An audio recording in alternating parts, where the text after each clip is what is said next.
how can we increase the quality of peace, harmony, tranquility, balance, equilibrium or equanimity in our lives? Watch this video till the end for some tips.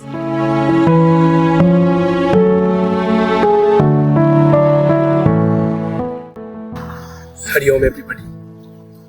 Welcome to this new session of learning Ayurveda in baby steps.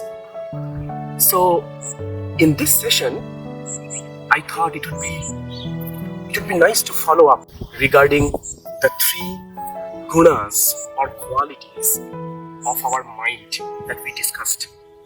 So we talked about, just a quick recap, we talked about the sattva guna, the guna of clarity, lightness, harmony, balance, wisdom, knowledge. Then we talked about the guna of passion, the guna of action, the guna of aggression, activities, right? That is the guna of rajas or rajoguna. And thirdly, we talked about the guna of stagnancy, the guna of dullness, the guna of lethargy and heaviness. That is the tamoguna, right? So we talked about these three guna. So I just wanted to follow up on that session in regards to how one can increase the sattva guna in one's life.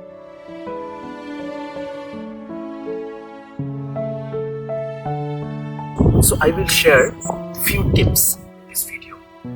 I talked about that the goal of one's life is to increase more sattva guna in one's life, right?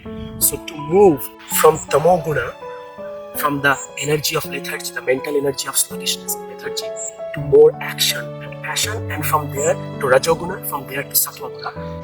And two ways to incorporate more sattva guna in our lives are, one, through our diet, and number two, through our lifestyle, the ahara and vihara in Sanskrit. How we conduct our life from the morning, waking up, until we go to bed, and what we input in our system. And ahara, by the way, is not just food and beverages. It also includes the breath, it also includes the sensory perceptions. It's a separate topic. But through our ahara and vihara, we can change or we can enhance and bring in more sattva guna in our lives. And in this video, let me share some practical tips. Now, what do I mean by welcoming more sattvic food in our diet? Some examples will be fresh vegetables, seasonal fresh vegetables and fruits, basically, which are not with preservatives, which are not heavy to digest, and which are in its fresh form, not rotten or anything, or it's not stale or anything. So basically, any food that is cooked with the seasonal fruits and vegetables, which are light and easy to digest, which does it work in our system in terms of nourishment, and then gets flushed out through our excreta within a decent amount of time, so within 24 to 48 hours, for example, and even in a shorter time, which are not heavy to our systems, right?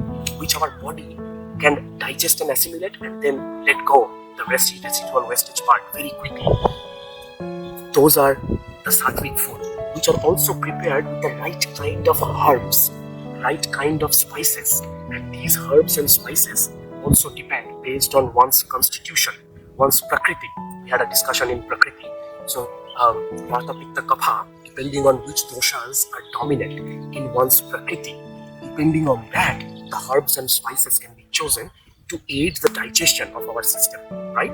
So anything in its fresh form, the fresh fruits, lots of fruits and vegetables, right kinds of grains, and all that, we include this wholesome, whole foods, right? Whole foods literally, and more organic stuff, which are not heavy in our system, not with preservatives, not with lots of chemicals or additives, right? Those are some examples of sattvic food, sattvic diet, right? Easy to understand, quite simple. And we know that someday when we eat sattvic food, how we feel a sense of lightness, how we feel that we are moving around like a breeze. And other days, when we eat some food and we feel lethargic, we don't want to move, we don't want to exercise, we don't want to get the work done, and we are just procrastinating. We know those days. So just let's take note of what kind of food are those. If you take note, you will see those food either might have been old, stale, rotten, or with lots of preservatives or lots of added chemicals, which are just heavy to digest. Our system does not digest it in a timely fashion. So just reducing and eliminating those food items from our day-to-day life and increasing more harmonic, increasing more food items which are in harmony with the nature, in harmony with the seasons, in harmony with which our bodies want, right? Which our bodies need, right? So those are sattvic food. Not a lot of caffeine, by the way, unfortunately, because caffeine works as a stimulant to our nervous system, but that stimulant does not stay for long. It hikes up, and after a certain time, it drops down to a valley. It's difficult to recuperate from that. So we want natural modes of energy, not through some external means. Okay, so fruits, beverages. Now, lifestyle. We'll see it will include also breath and sensory perception.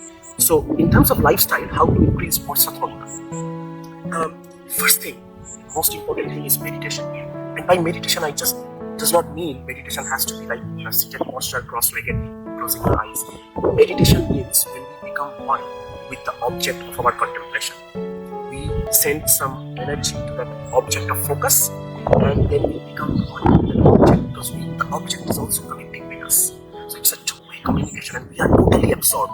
If your meditation is your music, becoming one and forgetting anything that is happening around with your musical instrument. If you are a physical trainer, then becoming one with your physical training, and you forget about everything else around you. If you are a singer, becoming one with your sadhana of music. If you are a scientist, becoming in full meditation. Meditation means it's a state of complete absorption with the object of contemplation. So whatever it is for you, and if it is classical cross-legged seated position with eyes closed, so be it. So meditation definitely every single day, at least for 15-20 minutes, even 30 minutes. And there are some conducive times in a day when our mind and body is more harmonious to be in a meditative state. Two such timings are one in the Brahma Muhurta, which is 48 minutes before sunrise, and one is in the dusk. And I understand that for many of us, including myself, I find it sometimes difficult to catch the Brahma Muhurta and wake up during that time. And we can all try to get that 15-20 minutes out of our day in the evening time, in the dusk time, right? In the twilight time, when it's the junction period of the day and night and day, right? So we can catch the evening time, for example, to get the meditation, because our whole energies in the body are by nature in a more conducive form to be in a meditative state during these 2 days. Not to say that other times you cannot meditate. These are helpful times when you have less energy to be in that state. Second one, yoga. So whatever form of yoga, as long as it's a contemplative practice, as long as it is letting the energy flow from all the energy channels, the nadis in our system. By yoga, what basically we do is we clear out any blockages in our energy channels or sutasis or the sutras, right? So different traditions have different concepts of these energy channels or nadis. In Thai massage, we call it sen lines. In classical yoga, it is the nadis, right? In Chinese medicine, it is the meridians. So basically doing some activities where we move and torque our body, we move our limbs, we move our physique in such a way so that we are clearing out any kind of blockages in our passages, in our energy channels. That's what I'm talking about yoga, where we are feeling light and not exhausted after the practice. And again, after the practice, you are feeling a sense of lightness, a sense of more energetic than when you began the practice. If that is your yoga practice, then let's make sure we are including those things at least for some part of our day, every single day, right? In whatever form. It can be through sun salutations, it can be through moon salutations, it can be through physical flow postures, it can be whatever postures, it can be in specific postures, holding it for some specific amount of time, it can be restorative yoga, whatever you need based on your dosha type, based on your body constitution, vata, pitta, kapha predominance, you can choose your yoga practice which is conducive to your physique and your mental status. So yoga practice. Third one is waking up time. The lifestyle, like I said, Brahma Muhurta, 48 minutes before sunrise. Again, while I speak about this, it's not that I catch it every day or things like that, but I cannot not share this, that if you are a person who wake up in that time, we see that again, our mind body system is naturally in a state of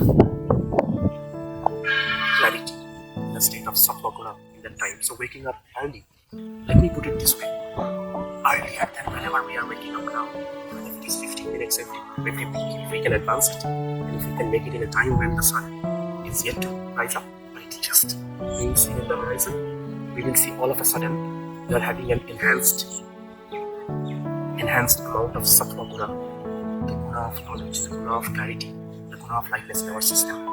And then number 4 is connecting with nature.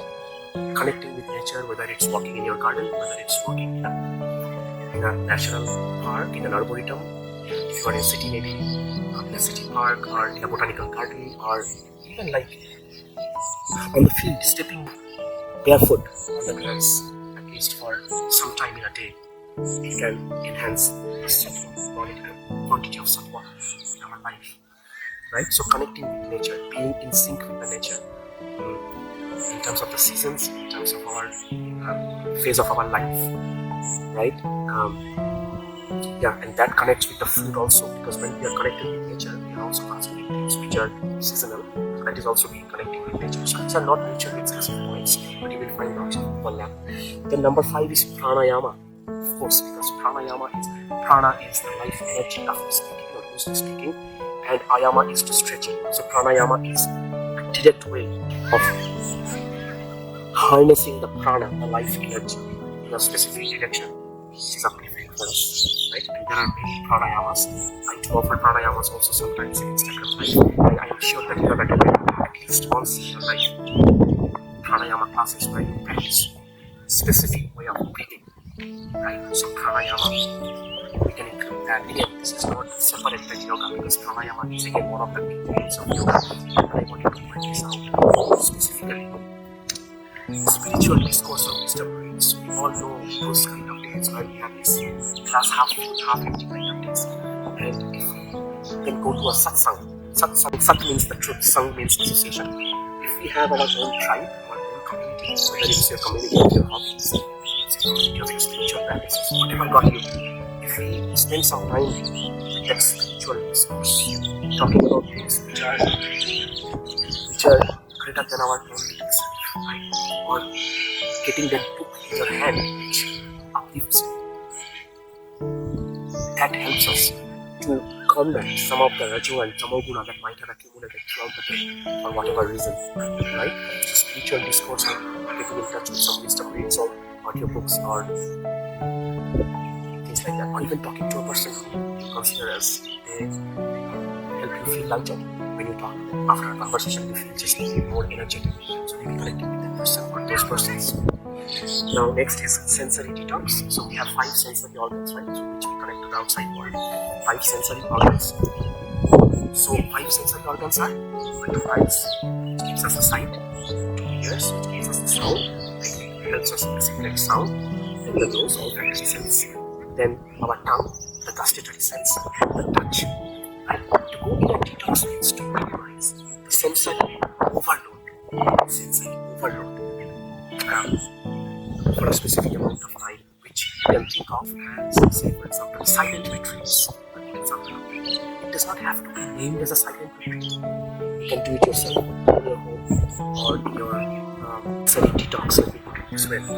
Then keeping the right company, which is again, as you see, related with the point of spiritual discourse connecting with the person who is the wise, right? So keeping the right company is so important in today's day, because when we follow our pursuits, we see lots of people who are there who wants to just drag us down from where we want to go. So just to keep a safe distance with full respect to those people and connecting with the people who help us achieve our higher goal, who help us connect to the purpose, right? So keeping the right kind of company is so important. And lastly, but not less important, just cultivating kindness, compassion, giving back to the society, and again, spending some time every day to connect, to find, first to find, and if you have already found, to connect with the bigger purpose of our lives.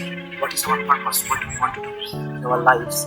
Where we are giving back, we are serving others, not just receiving, opening our hands, just giving to the nature, giving to our community. So connecting, first finding our bigger purpose, our life purpose, whatever that may be, and you think it's important and it's for the greater good, and then finding it and then connecting with it. Spending some time every single day, if not every single day, at least every single week, maybe going for that volunteer work, or maybe offering that skill that you have, which you know it's a valuable one for one to live a holistically healthy life. Whatever skills we have, if we can share those with others every single day or in a regular interval, that means we are connecting with our bigger purpose of life. That will help us feel lighter, more clairvoyant, spiritually uplifted, and less affected by the nuances of our lives as we navigate through these challenging times. Because life itself, there are lots of things where we have to encounter, lots of situations where we have to take decisions and things like that. Take decisions and navigate through the life smoothly in the day-to-day matter. If we can increase the sattva guna, this means these are some of the means. This was useful for you. Thank you so much for joining this session. This learn Ayurveda in many steps session. I look forward to coming with you in the next session. Thank you so much. Hari Om. Be well.